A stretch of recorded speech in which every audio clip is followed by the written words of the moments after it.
Bismillahirrahmanirrahim. Assalamualaikum warahmatullahi wabarakatuh. Alhamdulillahirrabbilalamin. Assalatu wassalamu ala asrafil anbiya'i wal mursalin wa ala alihi wa sahbihi ajma'in amma ba'du. Yang pertama, panjatkan puji syukur kehadirat Allah Subhanahu wa taala, dan yang kedua, marilah kita panjatkan sholawat kepada Nabi Muhammad sallallahu alaihi wasallam, yang mana dari dunia kegelapan menjadi terang menderang, yaitu zaman akhir zaman. Baiklah, saya Nurhaliza dengan NIM 10620023, kelas HTN 4A. Saya membuat video ini dengan tujuan memenuhi tugas akhir semester, yaitu UAS, dengan membuat video dengan menjelaskan materi-materi yang telah Bapak berikan kepada kami. Baiklah, yang pertama saya akan menjelaskan tentang kalam.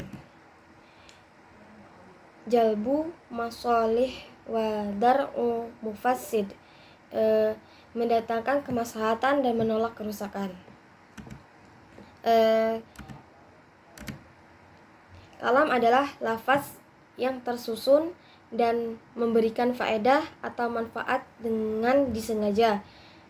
Kemudian terdapat perbedaan terhadap penyebutan kata dalam bahasa Indonesia dengan bahasa Arab. Jika di dalam bahasa Indonesia disebut kata, maka di dalam bahasa Arab disebut kalimah. Kumpulan kata dalam bahasa Indonesia disebut kalimat, sedangkan kumpulan kata dalam bahasa Arab disebut jumlah. Kalam terbagi 3. Yang pertama isim, yang kedua fi'il, yang ketiga huruf. Isim adalah kata yang menunjukkan makna atau arti benda atau sifat. Untuk mengetahui apakah suatu kata itu termasuk di dalam isim atau bukan, kemudian tanda-tanda isim ada 3. Yang pertama tanwin, yang kedua ada alif lam, yang ketiga ada huruf khofat. Tanwin contohnya muslimun,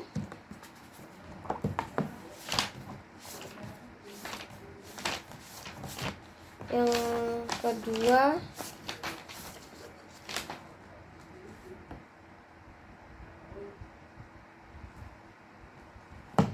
alif lam al-muslimu, yang ketiga ciri-cirinya itu ada min, ila, an, ala, fi, ruba, ba, kaf, lam. Seperti yang contoh dulu di waktu saya sekolah aliyah, tepatnya di kelas berapa itu ya, saya diajarkan dengan guru saya dengan nyanyian itu, min ila an ala fi waruba wal ba wal kaf walam. Kemudian baris-baris tanwin yaitu domah tain, fathah tain, dan kasroh tain. Kemudian apa yang dimaksud dengan fi'il?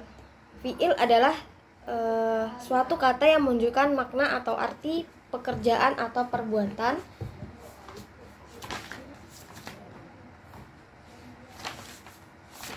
Kemudian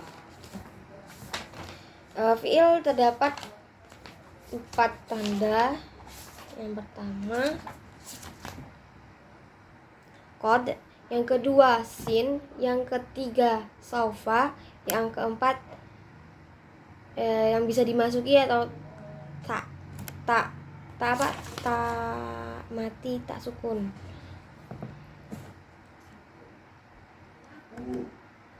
Contoh fi'il yaitu saufa ta'lamu, Saufa itu tanda fi'il, ta'lamu yaitu fi'il.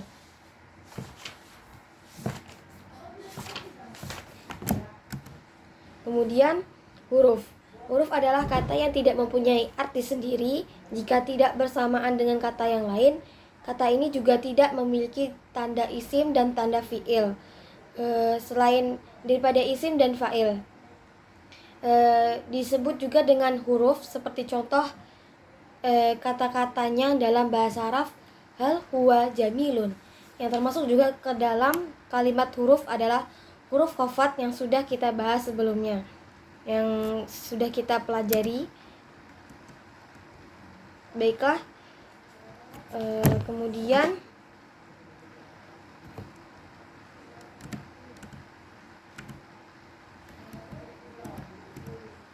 materi kedua, marfu'atu isma'i.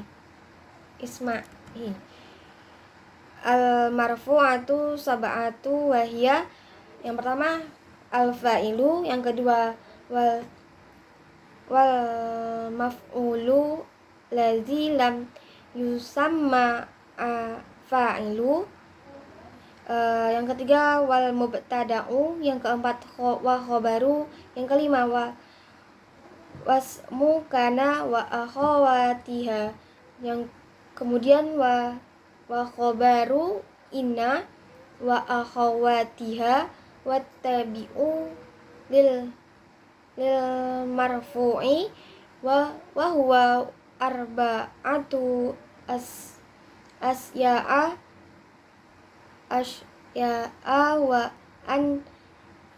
wa annatu wal atfu wat taukidu dan wal badalu. Isim-isim yang dirofakkan itu ada 7.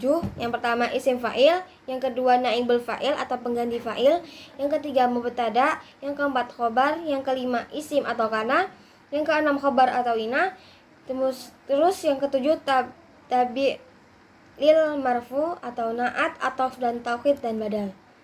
Isim fa'il yaitu isim fa'il ialah isim fa'il yang terletak sesudah fi'il atau kata kerja yang subjeknya disebutkan dalam kalimat untuk mengindikasikan pelaku dari sebuah pekerjaan. Contohnya sobaru aliyul kalba. Kemudian naibul fa'il. Naibul fa'il adalah isim marfu yang berfungsi menggantikan posisi fa'il atau pelaku, terletak sesudah fi'il majhul atau kata kerja yang huruf awalnya berbaris dhamma dan tidak membutuhkan kepada objek. Contohnya duribal kalbu. Yang ketiga mubtada. Mubtada adalah isim yang marfu yang seringkali berada di awal mula kalimat atau sebagai subjek. Contohnya rojulu tawilun. Yang keempat yaitu khobar. Khobar adalah suatu kata yang digunakan untuk melengkapi atau menyempurnakan arti mubtada. Posisinya adalah predikat. Yang tadi mubtada adalah subjek, yang khobar yaitu predikat. Contoh khobar yaitu rojulu tawilun. Kana dan saudaranya. Kana dan saudaranya adalah fi'il yang masuk dalam rangkaian mubtada dan khobar sampai merofakkan mubtada dan menasabkan khobarnya. Kana Allahu aliman.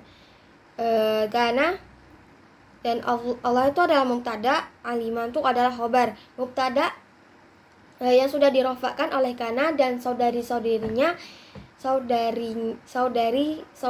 dikenal dengan isim kana. Sedangkan khobar yang sudah dinasabkan oleh kana dan saudarinya dikenal dengan khobar kana. Ina dan saudaranya adalah huruf yang masuk pada rangkaian mubtada dan khobar sampai menasabkan fathah atau fathah mubtada dan merofakkan khobar dhammah. Mubtada yang sudah dinasabkan oleh ina dan saudarinya dikenal dengan isim ina dan khobar yang sudah dirofakkan oleh ina dan saudari-saudarinya dikenal dengan khobar ina. Innallaha ghafur. Tawabi lil marfu tabi'il tabi'i ialah kata yang mengekor hukum kata sebelumnya ditinjau dari segi i'rab. Baiklah, itu yang dapat saya sampaikan dari materi-materi Bapak yang sudah diterangkan kepada kami, yang sudah disampaikan kepada kami. Saya ucapkan terima kasih. Wallahu muwaffiq ila aqwamit thoriq. Wassalamualaikum warahmatullahi wabarakatuh.